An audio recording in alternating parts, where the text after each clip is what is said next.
Assalamualaikum warahmatullahi wabarakatuh. Apa kabar anak-anakku? Semoga kalian semua dalam keadaan sehat walafiat. Hari ini kita akan belajar tema 4, subtema 4, pembelajaran 1, 2, dan 3 tentang kewajiban dan hakku sebagai warga negara. Sebelum kita memulai pembelajaran kita hari ini, marilah kita awali pembelajaran kita dengan pembacaan basmalah. Bismillahirrahmanirrahim. Tujuan pembelajaran kita hari ini, PPKN, siswa dapat mengetahui kewajiban dan hak sebagai warga negara. Siswa dapat mengetahui kewajiban dan hak menggunakan jalan umum. Bahasa Indonesianya, siswa dapat menjelaskan kalimat penyelesaian masalah berdasarkan teks tentang kewajiban dan hak warga negara. Siswa dapat menulis kalimat penyelesaian masalah berdasarkan teks tentang kewajiban dan hak sebagai warga negara. Matematikanya, siswa dapat menentukan dua bilangan yang hasil pembagiannya diketahui. SBDP-nya, siswa dapat mengetahui seni melipat kertas. Siswa dapat mempraktekkan seni melipat kertas dari bahan bekas. Anak-anak, selain hak dan kewajiban di rumah, di sekolah, dan di lingkungan masyarakat, kita juga memiliki hak dan kewajiban sebagai warga negara.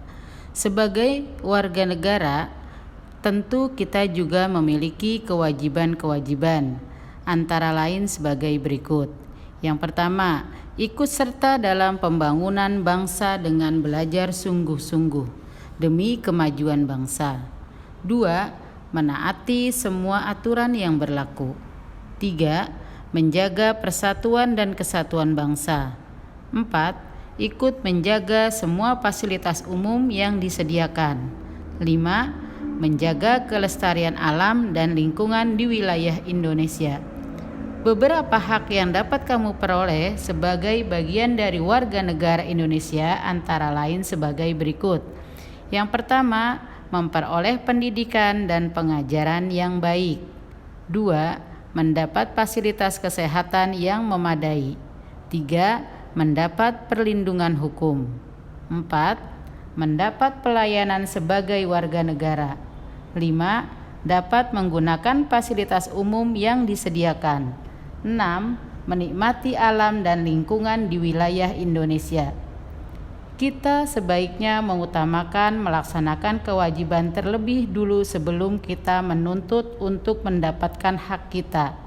Ingatlah, untuk melaksanakan hak dan kewajiban secara seimbang. Salah satu kewajiban kita sebagai warga negara adalah ikut menjaga fasilitas umum yang disediakan oleh pemerintah. Misalnya, jalan umum. Agar fasilitas tersebut dapat terus digunakan, kita harus melaksanakan kewajiban sebagai berikut.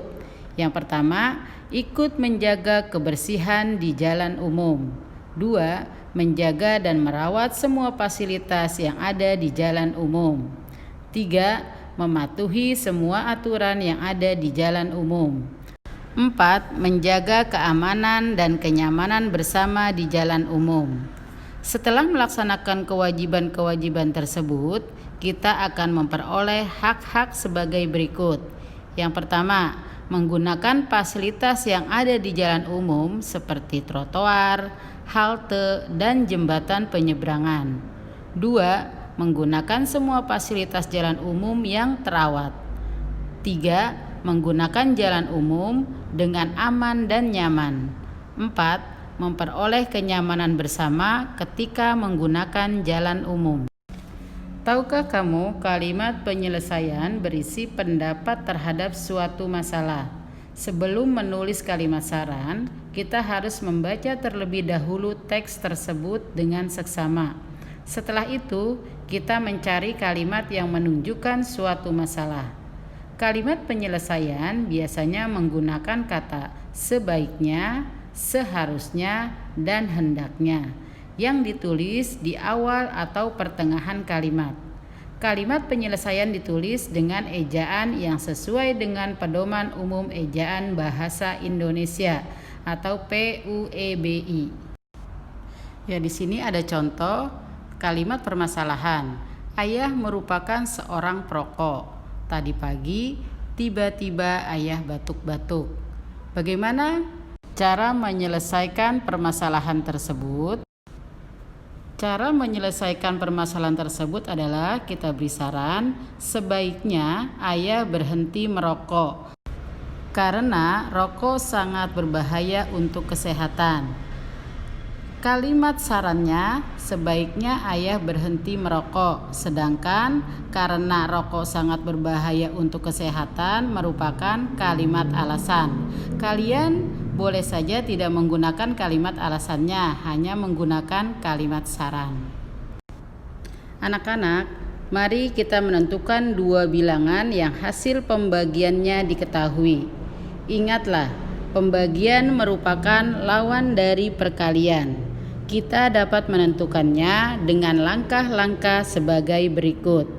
Yang pertama, untuk mendapat bilangan pertama, tentukan dahulu sebuah bilangan pengali sembarang. Sebaiknya pilih bilangan pengali yang tidak terlalu besar. 2. Bilangan pertama didapat dengan mengalikan bilangan yang diketahui dengan bilangan pengali yang dipilih.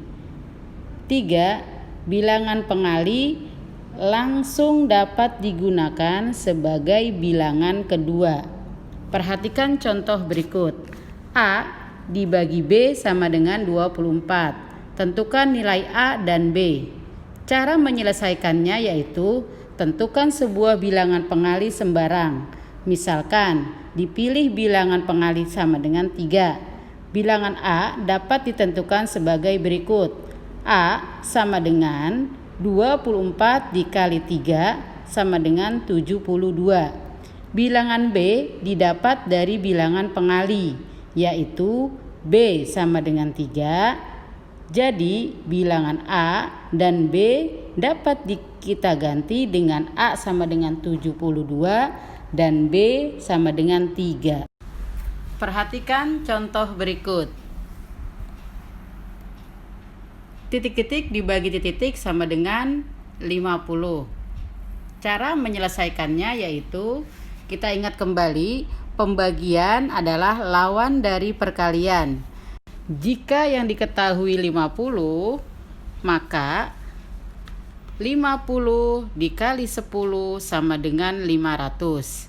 Maka 500 dibagi 10 sama dengan 50. Kemungkinan yang kedua, 50 dikali 20 sama dengan 1000. Maka 1000 dibagi 20 sama dengan 50.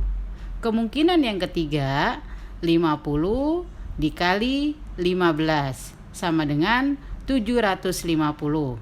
Maka 750 dibagi 15 sama dengan 50. Pernahkah kamu melihat karya dari kertas berupa bentuk seperti hewan, tumbuhan, atau alat transportasi? Karya tersebut dinamakan seni melipat kertas. Seni melipat kertas juga biasa disebut dengan origami. Origami berasal dari negara Jepang yang memperkenalkan cara melipat selembar kertas persegi menjadi sebuah bentuk, mulai dari bentuk sederhana sampai sulit. Ini adalah beberapa contoh seni melipat kertas. Masih ingatkah kamu cara membuat pesawat dari kertas? Kertas terlebih dahulu dibentuk menjadi persegi agar dapat dilipat dengan mudah. Selain kertas warna-warni yang digunakan, seni melipat kertas juga dapat memanfaatkan kertas bekas. Manfaat melakukan kegiatan seni lipat kertas yaitu melatih kreativitas, mengikuti arahan tahapan dengan baik, dan meningkatkan kemampuan berpikir. Contoh kertas bekas yaitu koran, majalah, kalender, atau kertas kado yang sudah tidak terpakai. Selain menghemat bahan yang ada, hasil seni lipat juga lebih menarik.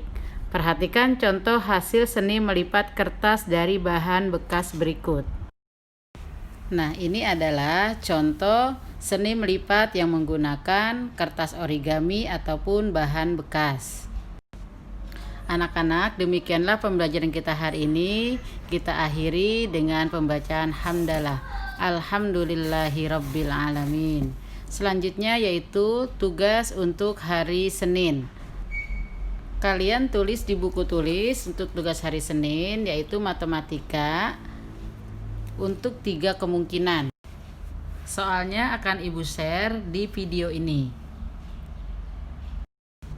Untuk tugas hari Selasa, kalian membuat kreasi seni melipat dari kertas bekas yang bertema bebas. Contohnya seperti yang ada di video ini. Untuk tugas hari Rabunya, buku MRT pembelajaran 2 dan 3 halaman 155 sampai 161, pilihan gandanya saja. Tetap semangat, jaga kesehatan. Terima kasih. Wassalamualaikum warahmatullahi wabarakatuh.